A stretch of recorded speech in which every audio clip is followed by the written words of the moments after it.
Hi everyone!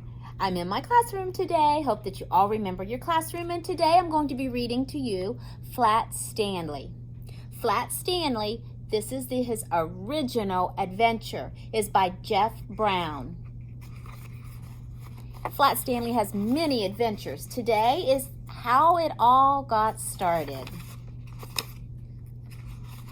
And it's called The Big Bulletin Board. Breakfast was ready. I'll go wake the boys, Mrs. Lambchop said to her husband, George Lambchop, when their younger son, Arthur, called from his bedroom. He shared with his brother, Stanley. Hey, come look. Hey, Mr. and Mrs. Lambchop were both very much in favor of politeness and careful speech. Hay is for horses, Arthur, not people, Mr. Lambchop said as they entered the bedroom. Try to remember that. Excuse me, Arthur said, but look, he pointed to Stanley's bed. Look at Stanley's bed. Across it lay the enormous bulletin board that Mr. Lambchop had given the boys a Christmas ago so that they could pin up pictures and messages and maps.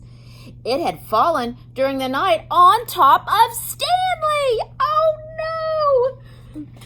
But Stanley was not hurt. Whew, thank goodness. In fact, he would still have been sleeping if it had not been awoken by his brother's shout. What's going on here? He called out cheerfully from beneath the enormous bulletin board. Mr. and Mrs. Lambchop hurried to lift it from the bed. Heavens, said Mrs. Lambchop. Gosh, said Arthur, Stanley's flat. And you can see that he is flat. Flat as a pancake, said Mr. Lambchop. Darndest thing I've ever seen. Let's all have breakfast, Mrs. Lambchop said. Then Stanley and I will go see Dr. Dan and hear what he has to say. In his office, Dr. Dan examined Stanley all over. How do you feel? He asked. Does it hurt very much?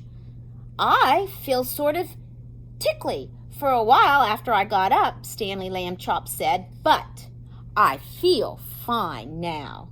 Well, that's mostly how it is with these cases, said Dr. Dan. We'll just have to keep an eye on him. So he got checked out, seemed to be okay. This young fellow is how we're keeping an eye on, he said when he had finished his examination. Sometimes we doctors, despite all our years of training and experience, can only marvel at how little we really know.